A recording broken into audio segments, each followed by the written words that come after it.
ngicela ukuthatha ithuba ngibingelele uBishop uMamBishop nisami ngenyama ngabusahlala phansi udokotela ileadership yonke international abafundisi bonke abakhona osingabo abasilethe kule ndawo kubili nje ngizokusho nemine inyawo bengasho kuningi kodwa ngicela nje ukusho okubili. Okokuqala sithanda kakhulu ukubonga uNkulunkulu ngawe Bishop ukuthi unyathele endaweni yakwaDukuza akuncane. Amen. Ukube singabantu ngaba sikuthandi kodwa ngiyacabanga ukuthi uyangizwa ngeke angizwe amakhono ukube nje singabantu ngaba sikuthandi ngoba ekunyatheleni kwakho kwaDukuza akhona amakholo amanye sasikhonza nawo abasekhaya abakuwena so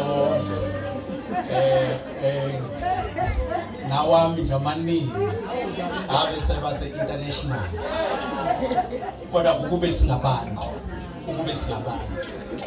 kodwa ngenxa yokuthi si understanda ngithe ngifika umlapho ubaba umlapho ngibiza ngegama ngibiza ngalo njengoba engimemeza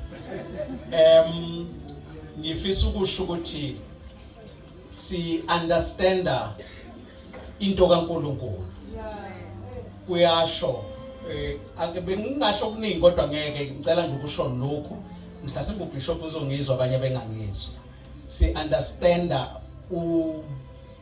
umunwe kaNkulunkulu ukuthi uNkulunkulu waba nenjongo ukuthi unyathele la kwaDukuza lemphefumulo ela kwaDukuza esihlangane noJesu ukuba uzange unyathele ngaba ihlangananga noJesu. Bishop ngifisa ukukhuluma ukuthi uNkulunkulu ujule kakhulu ngeke understand ngengqondo yobuntu besikhona kwaDukuza kodwa labantu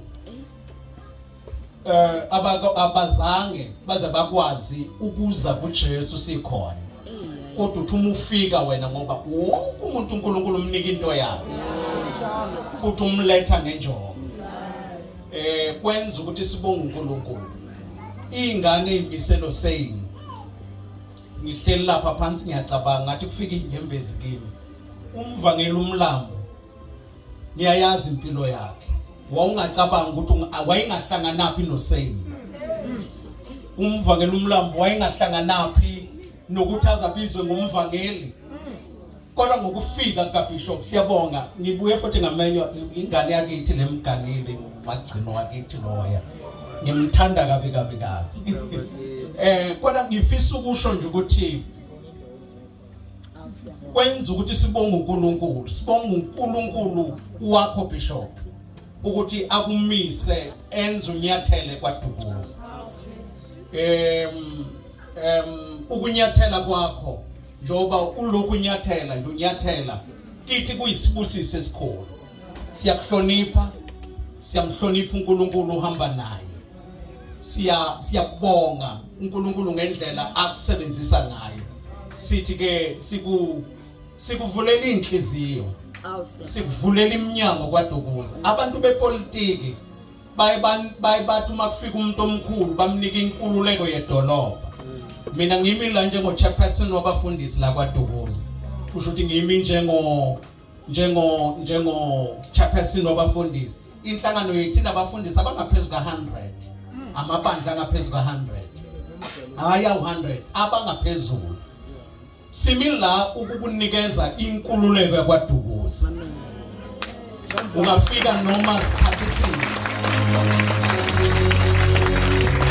siyafisa angikukhuluma uyazi umuntu mase pulpit ukhuluma into eziningi kodwa ngiyafisa ukuthi ngelinye ilanga ubuye uzomisa uSaying ungasamisiwe umvangeli kodwa uzowumisa nje bese sivala nathi inkonzo zethu sizokhonza ndawonye sizophakamisa uJesu usilinde usihole ivangeli uNkulunkulu akunikeze lona ilona esilidinga kakhulu. Siyabonga kakhulu uyindoda esihloniphayo. Kodwa ngiyasaba ngendlela osebenza ngayo. Ngeke ngakhuluma nabanye ngathi kuyafanele ukuthi ngifike ngiyasaba ngendlela oyikhandla ngayo nangendlela osebenza ngayo. Uyinyama emzimbeni kaKristu. uNkulunkulu akakubizelanga international kodwa uNkulunkulu kubizele umzimba kaKristu. Uma sikubona njengobaba wethu, sikubona njengomfowethu, sikubona njengengxenye noma iphathi emzimbeni kaKristu ebaluleke ngendlela emangalisayo. Uma kungathiwa Bishop awukho, inkosi ikubizile, akuyibulimala laba bodwa, kodwa kuyolimala umzimba kaKristu. Wazi ukuthi siyakuthandazela, wazi ukuthi siyakuthanda, wazi ukuthi uligugu enhlizweni yethu. Sibonga umama okuthandazelayo ohamba kanye nawe. Sibonga isupport oyithola ebandleni. Ngiyafisa futhi ngiyalangazelela ukuthi lokho engikukhulumayo kwenzeke ngelinye ilanga. Silibeke nje groundini, libe ngaphezulu kwaleli. Siwavala amabandleni, sikunikeze ipulpit, sithi khuluma ngangomoya ingcwele kubekile enhlizweni yakho. Siyakuthanda Bishop. Ngiyazi ukuthi akuvamisile ukuthi umuntu wesilisa athi kumuntu wesilisa uyamthanda. Kodwa lokhu ngikukhuluma ngikumoya. Siyakuthanda. Kulokhu ngahlangana nawe. Ikhona into engiyiphawula kuwena. Ngiphawula ukuthi noma ungumfundisi uBishop, kodwa khona ukugcoka uNkulunkulu alubeke kuwe. Ngiyazi ukuthi ababaningi abantu abangakunothisa. Imvamisa thina sinothisa ukuthi izwe lake labusiseke laba noMose, labusiseke laba noJoshua, labusiseke laba noNgidi, labusiseke laba noBhengu. Lezi zinto siyiphawula bengasekho. Labusiseke laba noNJ Stone, labusiseke laba noGumbu SD yemsaphila. Ngifisa ukusho ukuthi amaqhawe nenkolo uyiqhawe emphilayo, uyiqhawe silibonayo. Sithi uNkulunkulu wethu asigcinele wena. Futhi ngiyazi ukuthi lokho ngikhuluma kanje awuyena umngani kaSathane. Uyisitha, lapha khona umuntu oyisitha sakhe uSathane. Siyabonga. Uyibekile induku ebani. Angisho uyahambe emhlabeni. Kodwa imvamisa yethu thina abantu abansundu sikhuluma umuntu angasekho. Ngithi ake ngikhuluma uphila nje. Akekho umuntu engake ngambona ngeminyakana nje embalwa uNkulunkulu akwenze waphumela international, waba nomsebenzi omkhulu kangaka. Lokho kukhombisa ukuthi kunomuntu kaNkulunkulu, kunesandla sikaNkulunkulu. Sithi uNkulunkulu asibusisele wena, uNkulunkulu akuprotecte, uNkulunkulu akugcine, uNkulunkulu akulondoloze, uNkulunkulu akuvikele, asavikele ngisho inzalo yesisu sakho. Konke okuthinta ngezandla zakho uNkulunkulu akubusise. Lithi izitha zakho akube izitha zakho. Othinta wena kanye nomndeni wakho ufana nokuthi uthinta inhlamvu yesolana. uNkulunkulu akaba nawe.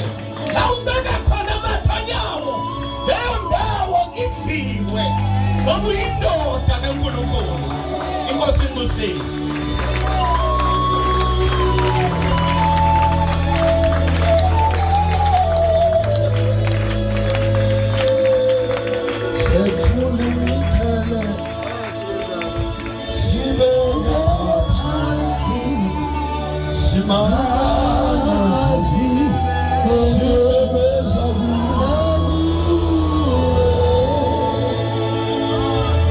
Truly